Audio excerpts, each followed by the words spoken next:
વહાલા મિત્રો, બાઇબલ જણાવે છે કે આપણે ખ્રિસ્તમાં નવી ઉત્પત્તિ તરીકે જીવન જીવવાનું છે અને ભૂતકાળના પાપો ભૂલી જઈને અને ખ્રિસ્તમાં આપણી નવી ઓળખ સ્વીકારવાની છે અને પવિત્ર આત્મા દ્વારા આપણા જીવનમાં બદલાણ લાવવાનું છે. શું તમે ખ્રિસ્તમાં નવી ઉત્પત્તિ બન્યા છો?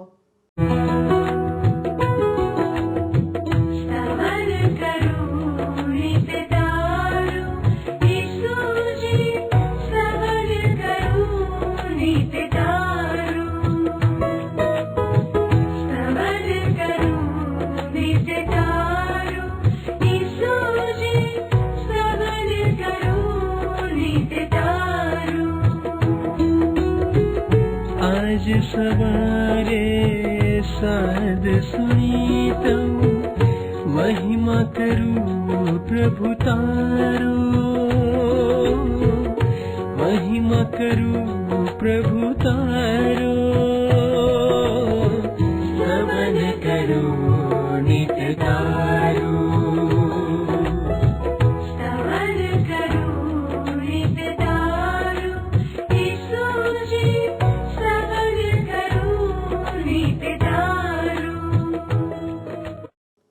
વહાલા દર્શક મિત્રો, આ મહત્વપૂર્ણ બાઇબલ અભ્યાસમાં તમારું સ્વાગત કરવું મારા માટે એક આનંદની વાત છે. સ્તવન કાર્યક્રમ ફક્ત તમારા માટે જ છે, જેથી આ કાર્યક્રમ દ્વારા તમે તમારા જીવનનું મૂલ્યાંકન કરી શકો અને જાણી શકો કે કઈ કઈ બાબતો ઈશ્વરને પ્રસન્ન કરે છે. માનવી સ્વભાવથી ઈશ્વરની વિરુદ્ધ કાર્ય કરે છે, કારણ કે તમે અને હું આત્મિક રીતે મૃત છીએ. આપણે ઈશ્વરની અપેક્ષા પ્રમાણે જીવન જીવતા નથી. આપણે બધા ઈશ્વરના ધોરણોથી દૂર થઈ ગયા છીએ અને તેમની સાથેનો આપણો સંબંધ તૂટી ગયો છે, જેથી આપણે આપણી ઈચ્છા પ્રમાણે કરતા હોઈએ છીએ.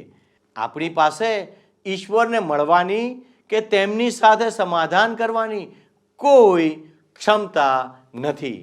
આ પરિસ્થિતિમાં ફક્ત ઈશ્વર આપણો ન્યાય કરી શકે છે અને ચુકાદો એ છે કે આપણે દોષિત છીએ અને સજાને પાત્ર છીએ. આ એક ચિંતાજનક વાત છે, પણ આ માનવ જીવનનું સત્ય છે. પરંતુ ઈશ્વરે આપણને આ સજાથી બચવાનો રસ્તો પણ કાઢ્યો છે, જેના વિશે આજે આપણે કોરિન્થીયોનો બીજો પત્ર તેનો 5મો અધ્યાય તેની 14મી કલમથી લઈને 21મી કલમનો અભ્યાસ કરીશું. આજના અભ્યાસમાં આપણે જાણીશું કે કેવી રીતે ખ્રિસ્તના બલિદાન દ્વારા ઈશ્વરની સાથે સમાધાન પામવું. આપણે ખ્રિસ્તમાં એક નવી ઉત્પત્તિ છીએ. અહીં સંત પાઉલ ખ્રિસ્તના રાજદૂતો તરીકે વિશ્વાસીઓની ભૂમિકાને સમજાવે છે. તો ચાલો દર્શક મિત્રો, દેવના સેવક પાસેથી આ અદ્ભુત શિક્ષણને પ્રાપ્ત કરીએ. પ્રિય મિત્ર, તમને યાદ હશે જ કે ગત સ્તવન કાર્યક્રમમાં આપણે આપણા બાઇબલ અભ્યાસમાં બાઇબલમાંના નવા કરારના વિભાગમાં કોરિન્થ નામના શહેરમાંના વિશ્વાસીઓને પ્રેષિત પાઉલે લખેલા બીજા પત્રના 5મા અધ્યાયની 13મી કલમ સુધી પહોંચ્યા હતા, બરાબર ને? આજે આપણે 14મી કલમથી આગળ વધીએ. વારું મિત્ર, હવે તમે મારી સાથે સાથે કોરિન્થીયોને બીજા પત્રના 5મા અધ્યાયની 14મી અને 15મી કલમ જોશો. અહીં પ્રેષિત પાઉલ કહે છે, 14મી અને 15મી કલમ શું કહે છે? આપણા પર થયેલા પ્રભુ ઈસુ ખ્રિસ્તના પ્રેમના નિયંત્રણ નીચે અમે છીએ, અને હવે અમને ખબર પડે છે કે એક માણસે સર્વ માણસોને માટે મરણ સહન કર્યું અને તેથી સૌ તેના મરણના ભાગીદાર થયા છે. ઈસુ ખ્રિસ્ત બધા માણસોને માટે મરણ પામ્યા, તેથી હવે જેઓ જીવે છે તેઓ પોતાને માટે નહીં, પણ તેમને માટે મરણ પામીને સજીવન થનાર ઈસુને માટે જીવન જીવે. આપણા પર થયેલા પ્રભુ ઈસુ ખ્રિસ્તના પ્રેમના નિયંત્રણ નીચે પાઉલ હોવાથી પાઉલને પ્રભુ ઈસુ ખ્રિસ્તના શુભ સંદેશના પ્રચાર માટેની પ્રેરણા મળતી હતી. મિત્ર, પ્રભુ ઈસુ ખ્રિસ્તનો પ્રેમ એને એ કામ માટે ચાલક બળ આપતો હતો. પ્રભુ ઈસુ ખ્રિસ્તનો પ્રેમ તેને એ કામ માટે ફરજ પાડતો હતો, પ્રોત્સાહન આપતો હતો, શક્તિ સામર્થ્ય આપતો હતો. યાદ રાખો મિત્ર, ઈશ્વરના વચનો પ્રગટ કરવા માટે, પ્રભુ ઈસુ ખ્રિસ્તના શુભ સંદેશનો પ્રચાર કરવા માટે પ્રભુ ઈસુ ખ્રિસ્તનો પ્રેમ આપણને ફરજ પાડે છે. પાઉલ 14મી કલમના ઉત્તરાર્ધમાં કહે છે કે એક માણસે સર્વ માણસો માટે મરણ સહન કર્યું અને તેથી સૌ તેના મરણના ભાગીદાર થયા. આ કારણને લીધે પાઉલ પ્રભુ ઈસુ ખ્રિસ્તના શુભ સંદેશના પ્રચારાર્થે દુનિયાના છેડા સુધી ફર્યો. માનવ જાત પાપના દંડ નીચે છે મિત્ર. વારું આપણે 16મી કલમ આગળ જોઈશું. અહીં લખવામાં આવ્યું છે, આમ હવે અમે કોઈનું મૂલ્યાંકન માનવી ધોરણે કરતા નથી. જો કે એક વખત અમે પ્રભુ ઈસુ ખ્રિસ્તનું પણ માનવી ધોરણે મૂલ્યાંકન કર્યું હતું, પણ હવે એવું નથી કરતા. અમે કોઈનું મૂલ્યાંકન માનવી ધોરણે કરતા નથી. અમે દુનિયાવી હતા ત્યારે જે દ્રષ્ટિથી માનવીનું મૂલ્યાંકન કરતા હતા તેનાથી તદ્દન જુદી દ્રષ્ટિથી હવે અમે માનવીને મૂલવીએ છીએ. દુનિયાના માણસો, દુનિયાવી લોકો ઈશ્વરથી દૂર ખોવાઈ ગયેલા છે, ભટકી ગયેલા છે. અને એટલે હવે અમે કોઈનું મૂલ્યાંકન માનવી ધોરણે કરતા નથી. એટલે કે અમે કોઈનું મૂલ્યાંકન તેના પદસ્થાન પ્રમાણે કે તેની જ્ઞાતિ કે તેની જાતિ પ્રમાણે કે તેના રંગરૂપ પ્રમાણે કે તેની આર્થિક કે સામાજિક પરિસ્થિતિ પ્રમાણે કે તેની ધાર્મિકતા પ્રમાણે કે તેની બુદ્ધિમત્તા પ્રમાણે કે તેની કીર્તિ પ્રમાણે કરતા નથી. અમે જાણીએ છીએ કે માનવીના જૂનો સ્વભાવ એ પ્રમાણે બધા જ માનવી પ્રભુ ઈસુ ખ્રિસ્ત વગર ઈશ્વરથી દૂર ખોવાઈ ગયેલા છે. પરંતુ પ્રભુ ઈસુ ખ્રિસ્તે બધા જ લોકો માટે મરણ સહન કર્યું. મિત્ર, પાઉલ કહે છે કે અમે કોઈનું મૂલ્યાંકન માનવી ધોરણે કરતા નથી. બધા જ માણસો એક જ સ્તર ઉપર છે. બધા માણસો એક જ સ્તર ઉપર છે. 17મી કલમમાં એ શું કહે છે? 17મી કલમમાં મિત્ર, પ્રેમ સંદેશ નામના તમારા પુસ્તકના 512 નંબરના પૃષ્ઠ ઉપર 17મી કલમ નીચે લીટી દોરી લો. મેં મારા પ્રેમ સંદેશ નામના પુસ્તકના આ 17મી કલમ છે, 512 નંબરના પૃષ્ઠ ઉપર કરંથવાસીને લખેલો બીજો પત્ર 5મો અધ્યાયની નીચે લીટી દોરી છે, કારણ કે બહુ જ અગત્યની આ કલમ છે, બહુ જ મહત્વની આ કલમ છે અને અદ્ભુત એવો દૈવી પ્રકાશ એમાં પ્રગટ થાય છે. જ્યારે કોઈ વ્યક્તિ ઈસુ ખ્રિસ્ત સાથે જોડાય છે ત્યારે તે નવું સર્જન બની જાય છે. જૂનું ચાલ્યું ગયું છે, નવું આવ્યું છે. કેટલું બધું જબરજસ્ત એવું આ વિધાન છે મિત્ર. હવે કોઈ માણસ ઈસુ ખ્રિસ્ત દ્વારા નવું સર્જન બને તો એના જીવનમાંથી જૂનું શું ચાલ્યું જાય છે? યાદ રાખો મિત્ર કે અગાઉ આપણે જોઈ ગયા છે એ પ્રમાણે સમગ્ર માનવજાત પતનની ખીણમાં છે, પાપના પતનની ખીણમાં, જ્યાં દરેક માણસ પાપી છે. પરંતુ પ્રભુ ઈસુ ખ્રિસ્ત પર વિશ્વાસ કરવાથી જે જૂનો સંબંધ છે એ ચાલ્યો જાય છે. એ માણસની ઓળખાણ પછી આદમ જાતમાં થતી નથી. એ માણસ પછી દુનિયાના ધારાધોરણો પ્રમાણે જીવતો નથી. હવે તો એ માણસ ઈસુ ખ્રિસ્ત સાથે ઓળખાય છે. ઈસુ ખ્રિસ્તને શરણે આવનાર માણસ બાપ્તિસ્મા દ્વારા વિશ્વાસીઓના સમૂહમાં દાખલ થાય છે અને ઈશ્વરના સંતાન તરીકેનું પદ સ્થાન પામે છે. જૂનું ચાલ્યું જાય છે અને જે નવું છે એ આવે છે. એ તો ઈસુ ખ્રિસ્ત સાથે સ્થપાતો નવો સંબંધ છે મિત્ર. વિશ્વાસીનો મહિમાવંત થયેલા પ્રભુ ઈસુ ખ્રિસ્ત સાથેનો સંબંધ એ દર્શાવે છે. 18મી કલમ જુઓ શું કહે છે? આ બધું ઈશ્વરનું જ કાર્ય છે. એમણે ઈસુ ખ્રિસ્ત દ્વારા આપણને દુશ્મનમાંથી મિત્રો બનાવ્યા છે ઈશ્વરના, અને બીજાઓને પણ તેમના મિત્રો બનાવવાનું સેવા કાર્ય સોંપ્યું છે. મિત્ર, ઈશ્વર સાથે સીધા સંબંધમાં આવવાનું જે સેવા કાર્ય છે એ ઈશ્વર સાથે મૈત્રી બાંધવાનું સેવા કાર્ય છે.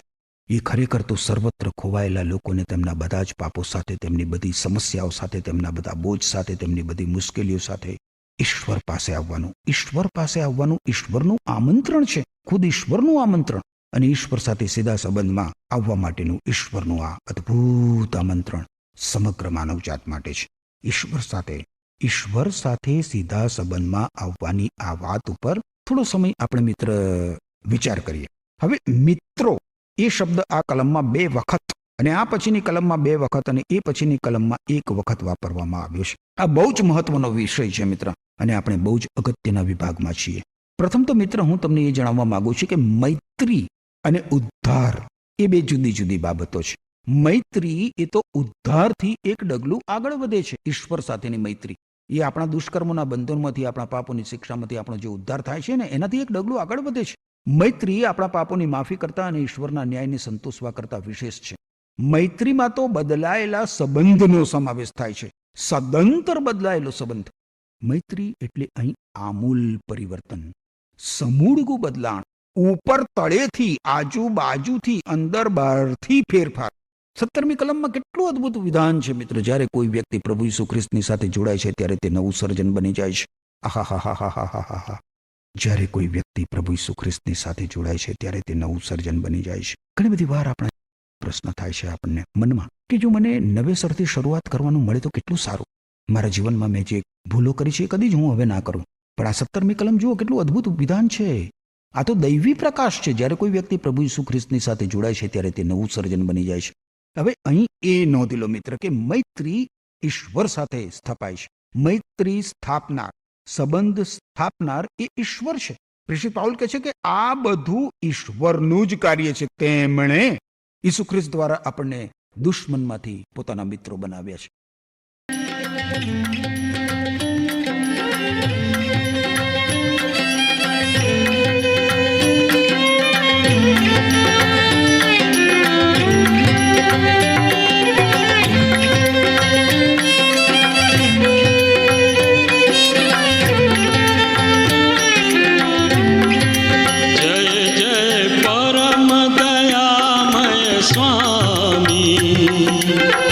स्मारक गान करो रे. जय जय परम दयामय स्वामी, स्मारक गान करो रे. जय जय ईसु दयामय स्वामी, स्मारक गान करो रे. जय जय ईसु दयामय स्वामी, स्मारक गान करो रे. जय जय परम दयामय स्वामी, स्मारक गान करो रे.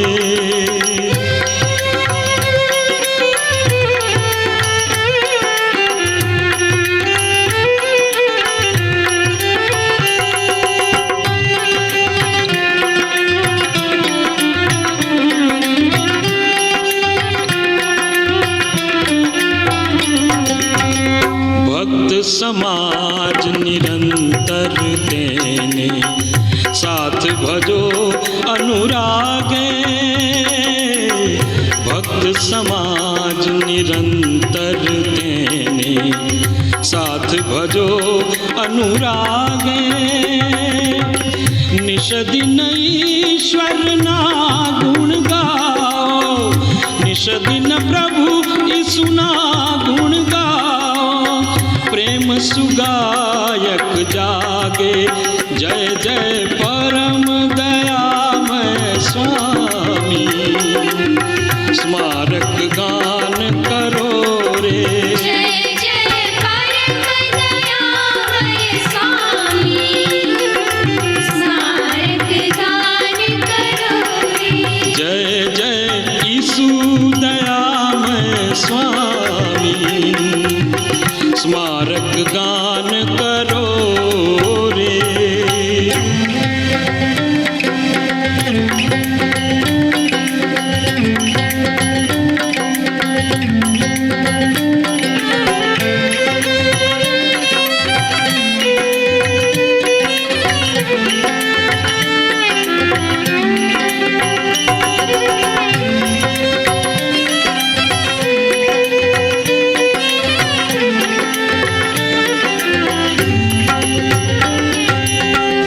ईश्वर कृत तन जीव हमारा, अद्भुत कार्य अनुपा.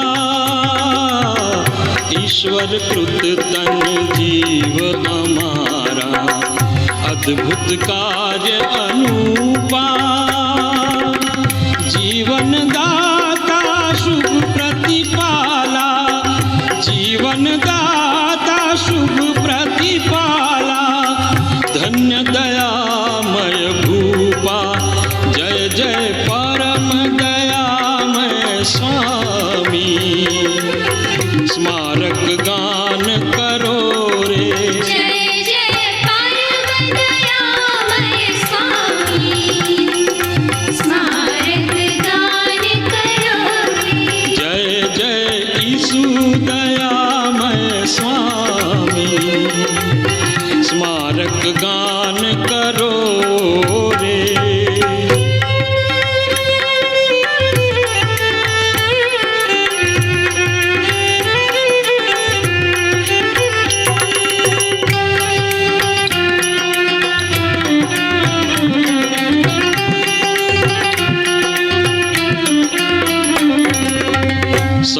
जग जोग करे तुझ सेवा शुभ शुभ साध उठावी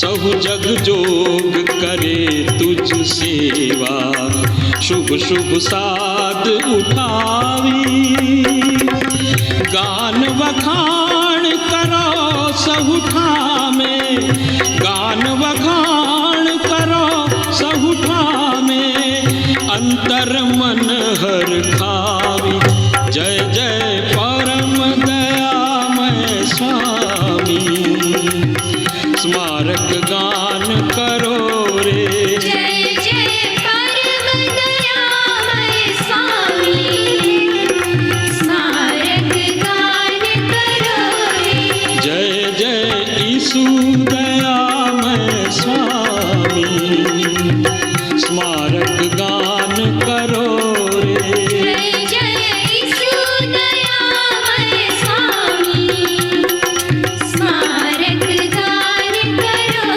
रे जय जय ईसु दयामय स्वामी स्मारक गान करो रे હવે આ હકીકતનો હવે પછીની કલમમાં પુનરોચ્ચાર કરવામાં આવ્યો છે. જુઓ 19મી કલમ. ઈશ્વર સર્વ માણસોને ઈસુ ખ્રિસ્તની મારફતે પોતાના મિત્રો બનાવે છે, એ જ અમારો સંદેશો છે. તેઓએ કરેલા પાપોની ઈશ્વરે તેમની વિરુદ્ધમાં નોંધ રાખી નહીં, પણ કેવી રીતે તે તેમને તેમના મિત્રો બનાવે છે તે અંગેનો સંદેશો તેમણે અમને આપેલો છે. અદ્ભુત છે ને આ બાબત. મૈત્રી સંબંધ એ બદલાણ માટેનું, પરિવર્તન માટેનું સેવા કાર્ય છે. પરંતુ બદલાય છે કોણ? પરિવર્તન કોનું થાય છે? ઈશ્વર કદી નથી બદલાતા. ઈશ્વર તો ગઈકાલે હતા એવા ને એવા આજે જ છે અને સદા સર્વકાળ એવા ને એવા જ રહેવાના છે. આ કલમ આપણને જણાવે છે કે ઈશ્વર સર્વ માણસોને ઈસુ ખ્રિસ્તની મારફતે પોતાના મિત્રો બનાવે છે. ઈશ્વરે ઈસુ ખ્રિસ્તમાં રહીને માનવીને પોતાની સાથે સીધા સંબંધમાં લાવવાનું કાર્ય કર્યું છે. મિત્ર, માનવીને ઈશ્વરના મિત્રો બનાવવામાં આવે છે.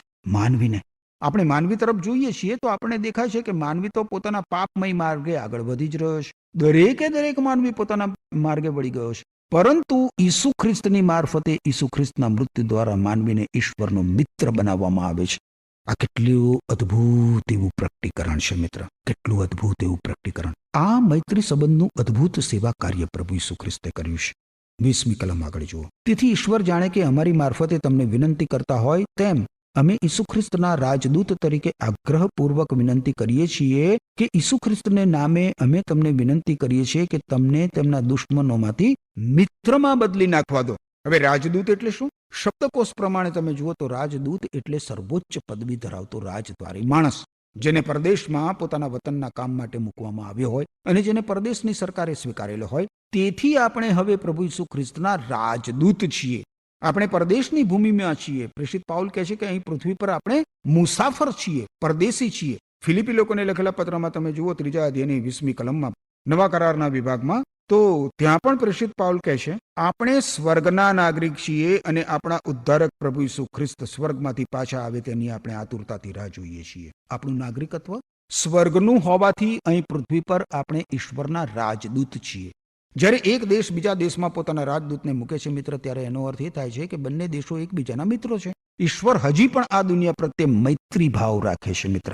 ઈશ્વર આપણને તેમના રાજદૂત તરીકે મોકલે છે. એક દિવસ ઈશ્વર પોતાના રાજદૂતોને ઘેર વતનમાં બોલાવી લેશે. પછી ઈશ્વરનો ન્યાય ચુકાદો શરૂ થશે. માણસે જ્યારે પાપ કર્યું ત્યારે પવિત્ર ઈશ્વરે તેમની પવિત્રતામાં દુનિયાથી દૂર થવું પડ્યું, પરંતુ ઈશ્વર તેમના સર્વશ્રેષ્ઠ સર્જન માનવીને ચાહતા હતા, અપરંપાર પ્રેમ કરતા હતા, અને એટલે ઈશ્વરે પોતાના પુત્ર પ્રભુ ઈસુ ખ્રિસ્તને ક્રૂસ ઉપર મરણ સહન કરવા મોકલ્યા. તમે રોમન લોકોને લખેલા પત્રના 3 અધ્યાયની 25મી કલમ જુઓ. ત્યાં લખવામાં આવ્યું છે કે ઈશ્વરે પોતાના પુત્ર પ્રભુ ઈસુ ખ્રિસ્તને બલિદાન થવા આપ્યા. ઈસુ ખ્રિસ્તના મરણ દ્વારા ઈશ્વરનો મનુષ્યના પાપની વિરુદ્ધનો કોપ દૂર થાય છે, અને એમ ઈસુ ખ્રિસ્ત પર વિશ્વાસ કરનાર દરેક માણસના પાપ ઈશ્વર માફ કરે છે. આમાં માણસને પોતાની સાથે સીધા સંબંધમાં લાવવાનો ઈશ્વરનો હેતુ પ્રગટ થાય છે. હવે મિત્ર, ઈશ્વર દુનિયા તરફ પોતાના હાથ પ્રસારીને કહી શકે છે કે તમે મારી પાસે આવો. ઈશ્વર મનુષ્યને કહે છે તમે મારી પાસે આવો, મારી પાસે આવો, તમે મારી પાસે તમે આવો. આપણે ઈશ્વરના રાજદૂત છીએ, અને ઈશ્વરના રાજદૂત તરીકે મિત્ર આપણે લોકોને જણાવવું છે કે ઈશ્વર તમારો ઉદ્ધાર કરવા માંગે છે, તમારા દુષ્કર્મોના બંધનમાંથી, તમારા પાપોની શિક્ષામાંથી. ઈશ્વર તમને પાપોની માફી અને અનંત જીવન આપવા માંગે છે. માનવી પાસેથી ઈશ્વર એક જ વસ્તુ માંગે છે મિત્ર.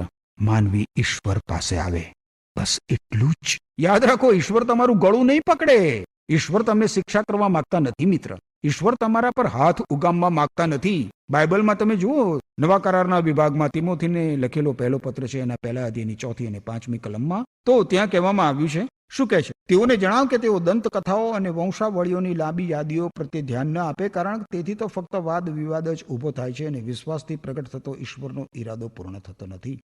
પણ આ આજ્ઞાઓનો હેતુ શુદ્ધ હૃદય, સ્પષ્ટ પ્રેરક બુદ્ધિ અને સાચા વિશ્વાસથી પ્રેમ પેદા કરવાનો છે. ઈશ્વર સર્વત્ર સર્વ લોકોને મિત્ર પોતાની પાસે બોલાવી રહ્યા છે. આ તો ઈશ્વરની કૃપાનો સમય છે. હું તમને કહી શકું છું મિત્ર, મને એવી ઉત્તમ તક મળી છે તમને કહેવાની કે વાલા ભાઈ, વાલી બહેન, તમે ઈશ્વર સાથે સમાધાન કરી લો. તમે ઈશ્વરના મિત્ર બની જાઓ. ઈશ્વર તો બસ તમારી પાસે આટલું જ માગે છે. તમે તેમની ગમ વળો, ઈશ્વરની ગમ વળો, ઈશ્વરની પાસે આવો. ઈસુ ખ્રિસ્તે આપણા પાપોનો દંડ આપણા વતી ભરપાઈ કર્યો હોવાથી ઈશ્વર આવું કહી શકે છે મિત્ર. એક ટૂંકું કાવ્ય છે, આ પ્રમાણે છે, સાંભળો.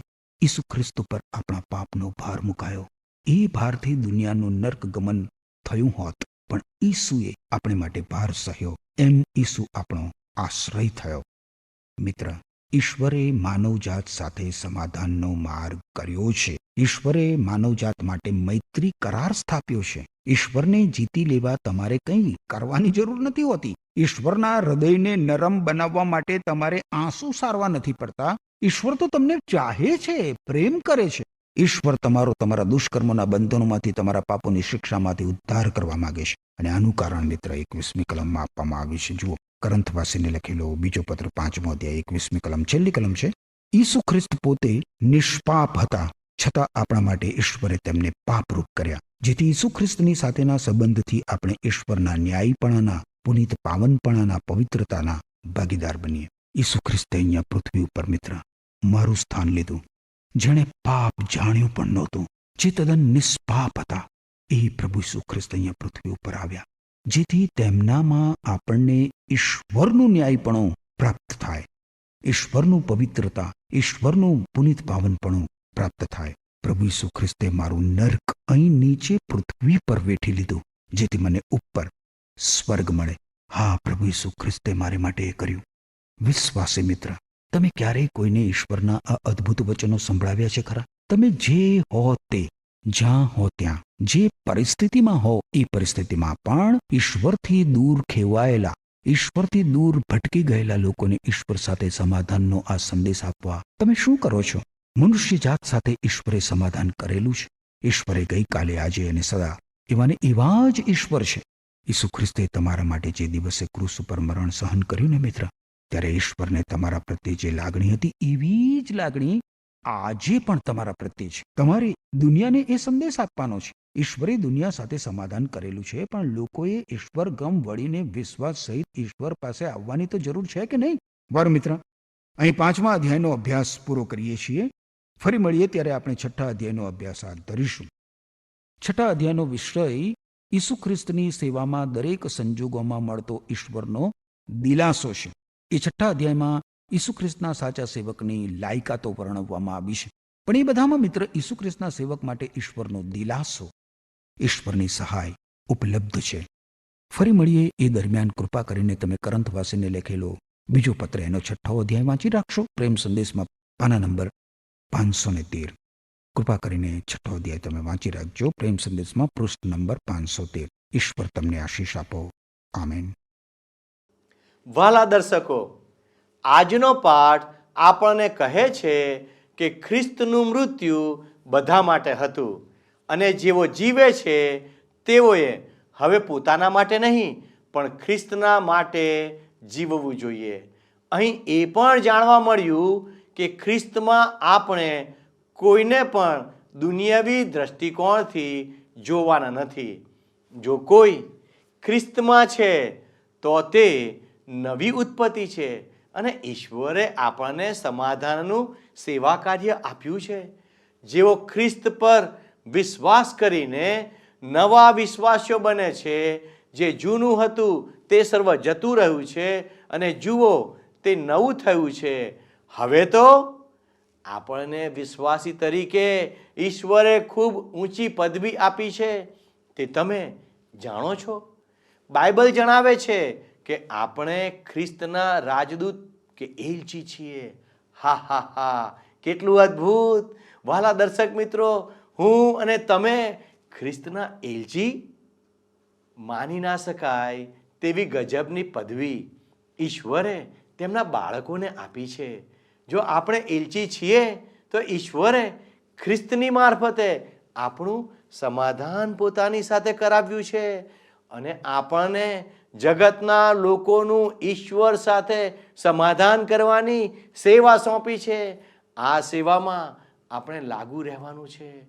આપણું આ બદલાણ આપણને બીજાઓને ઈશ્વરના પ્રેમ અને સમાધાનના કાર્યના દ્રષ્ટિકોણથી જોવાની ફરજ પાડે છે.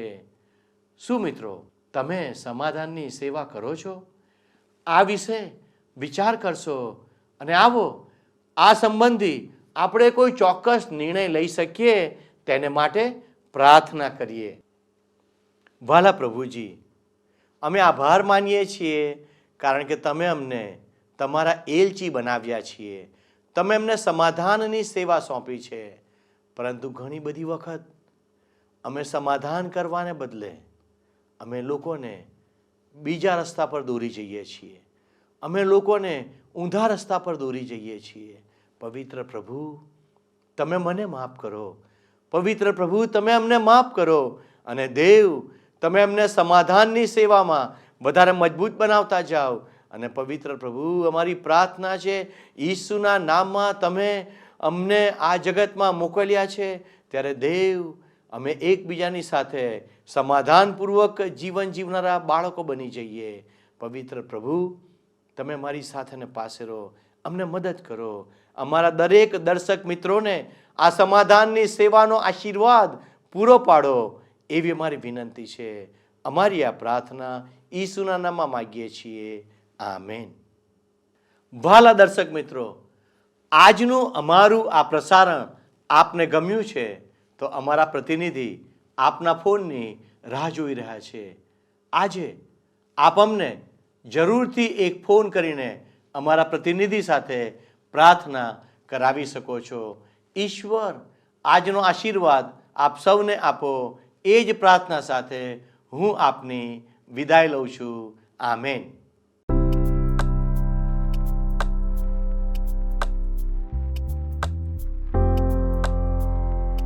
મિત્રો, ગત પ્રશ્નનો જવાબ છે પવિત્ર આત્મા.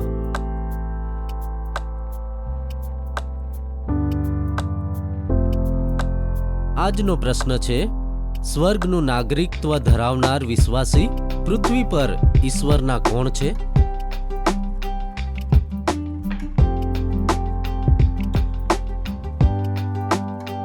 જવાબ આપેલ સ્ક્રીન પર દર્શાવેલ વોટ્સએપ નંબર પર આપવાનો રહેશે.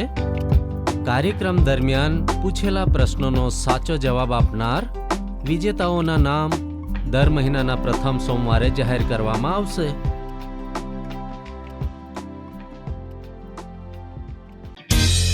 શું તમને આ કાર્યક્રમ ગમ્યો? અત્યારે જ અમને મિસ કોલ કરો.